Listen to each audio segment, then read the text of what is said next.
Hello and welcome to the FTL podcast, Mindscapes to Reality, the journey of thoughts into existence. Today, the topic is the power of the mental faculties. We're going to be talking about the spirit, the world outside of our mind, our subconscious mind, the two parts of our subconscious mind, and the reality within our thoughts, our world that we see. It's pretty exciting topics, pretty exciting stuff. We're going to think on terms of frequency and think on terms of energy. I know that's a kind of a sore topic, but just let me tell you, if you break everything down to its zoom in far enough, even on this paper, zoom in far enough, you could see that it's paper. It don't look like it's moving, it looks kind of still, doesn't it? But if you actually zoom in with a microscope, you'll see that it's made up of molecules and atoms that are moving at very, very fast speeds. Everything is in constant motion, all times. But the fascinating thing about this piece of paper is that it actually has a frequency. Frequency is where a vibration sets off a wave. And between the waves, they count how many little lines are in between there, and that gives you your frequency. And we measure frequency with hertz and things like that in the industrial world and in commercial world. We use frequency for a lot of machinery and equipment. So we understand frequency in today's world, and also they understood frequency in ancient times. But let's not go there. Let's just stay focused on what energy really is. Money, for instance. I view money as energy. It flows constantly. If you look at it, most money's always up and down.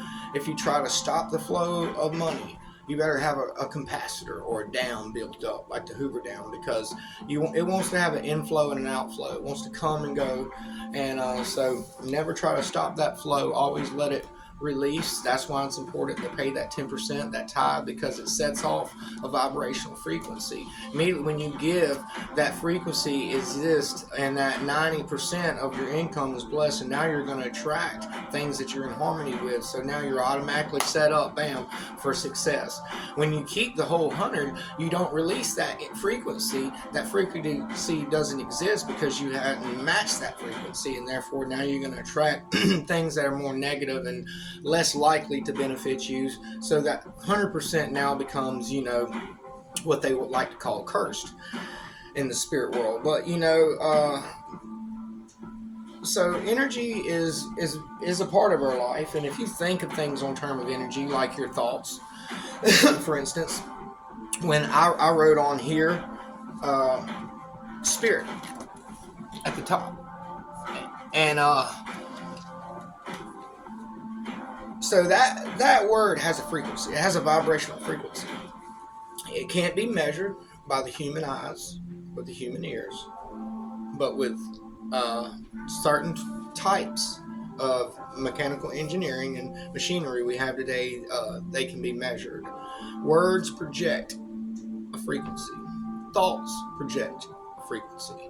And it's very important to note that if I think about the spirit, that frequency, I can't see it, and I can't even hear that frequency, but it exists. And that frequency matches the same exact frequency that I've written here, because it's the same thing. So if I think about the spirit and I write it down, so my thoughts, if I write my thoughts down, my words match the frequency of my thoughts. So that's a good way to match frequencies. You can actually connect frequencies between thought and reality. And then you're setting yourself up for the law of attraction at that point. There's a paradigm shift, and it's very critical and very important that you know about the paradigm shift. See, when the law of attraction's at work, and you set your thoughts on a certain frequency, your goals, your dreams, and they exist on a frequency. And you write them down, and you try to match that frequency, and you try to have your beliefs and your thoughts and your words all connected. And and say you have a thought of being successful, and or a dream or a business or an idea or a lifestyle, and you can't seem to your goals or your dreams seem so far out of reach. It seems like you're on this level right here, but your goals are on a whole nother level, which they probably are.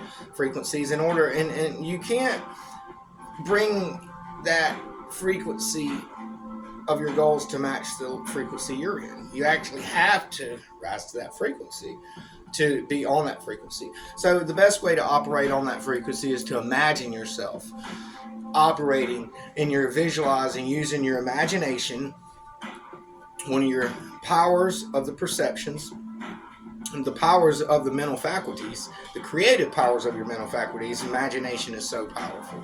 You can utilize we have memory, which is a phenomenal tool. Intuition, reasoning, perception, will, imagination, these powers that exist, I call them our godly attributions. I believe that our spirit, and it possesses, because we are spirit. We are a spirit that has a soul and lives in a body. So this body is just the shell of the spirit, and the subconscious mind is basically, I believe, in two parts. You have the spirit of God that can connect to one part, and then you have your spirit that really is always connected to your body. And they both dwell within inside of the head. So the spirit of God can dwell within your mind and within you. And then also you have your subconscious area of your mind that is out of the spirit, but is actually connected directly to your body. And which gives you direct results of what you see, taste, hear, smell, touch, feel, and everything, so on and so forth. So every result in our life is a direct result of either our thoughts, the frequency, the vibrations of our thoughts, of what we see, who we're around, the sounds, everything that affects us, especially who we're around, what we're thinking, and what we're doing really affects us. And we don't choose our paradigm. Our paradigm basically is genetically in our DNA, basically, I guess, if you would. And by the way, I don't claim to know, and that I approach these things with an open mind. There's optimistic, pessimistic, and the gray area. Some view things wide open. It's kind of where I'm at now. Some view things very narrow. And great, successful people normally stay in the gray area. Well, I'm trying to stay in the gray area with this topic, not go too far with it. Being wide open. But not to lose my train of thought, if you just really focus on your thoughts in your dreams, whatever you put in that bubble, that cloud of thoughts. Because see, whatever the spirit impresses into your subconscious mind, and you give it back to the spirit in your mind, and that second part, then it's going to be a direct link and outcome in your life of that. So whatever thought that comes from the spirit into your mind, whatever thought, here, let's use these as examples here. My head is the subconscious. Whatever thought I think on. So let's think on my goals. My goal is to achieve $12,000 a week. I can feel the check. I can feel the paper. I can feel it in the texture in my hands. I can actually sit there and imagine me sitting in a little kind of roller chair, like a desk chair, in my studio at my desk, and I can just see me sitting there. I can feel the joy of me being able to utilize $2,000 that week and being able to put up $10,000 for the ministry in the studio. And when I first started this, I was practicing trying to imagine things, because I had to create a goal card, and I was thinking, man, what do I want? I couldn't come up with nothing. I was blank, and I was trying to use my imagination at night right before I go to bed to imagine things that I wanted, and I couldn't imagine anything. It was more dark and black. It was blank.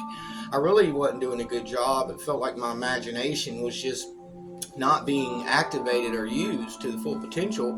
So what I did is I sketched out what I wanted, and I made this image of this room and this life, this style, from my goals to the RV, the flat tire life RV, the traveling bus, and the $12,000 a month, and the studio, the podcast, the radio station, the ministry, being able to finance these LLCs and these industries and these platforms was, you know, so now I've gotten to the point when I lay down, I can walk in my bus, and I have an upper room, and down I got the kids' room on this side. I have just it's fascinating how my imagination has created these things, and I can feel the stainless steel and the joy of me walking in, the coolness in the closet. I can see the things that do not exist that are in existence, and the beauty about these things is that every thought that exists in the mind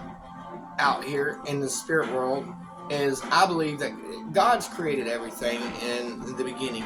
I believe that God says in my kingdom there is many mansions, and I believe that God created the end before He created the beginning. So I believe that every thought, every dream, everything.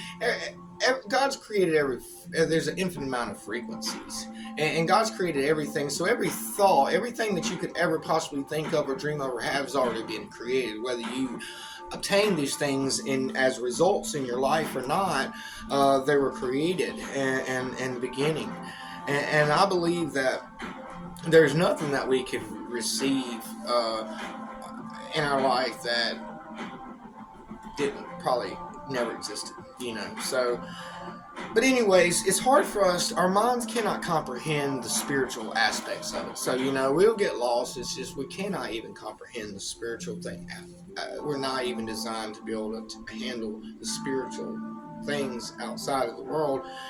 I mean, let me say that, meaning that the infinite of time and space and God, we just cannot comprehend those things. And some of these things are mind-boggling, but if you just really focus in on the core principle, your thoughts, your paradigm, which is very important, because if your thoughts and your images and your law of attraction's at work and nothing's happening, you got to change your paradigm. Your paradigm's got to shift. And your paradigm is, like I said, you didn't choose it, but it's the way you do things, the way you go about your habits, your lifestyle, your things. You got to take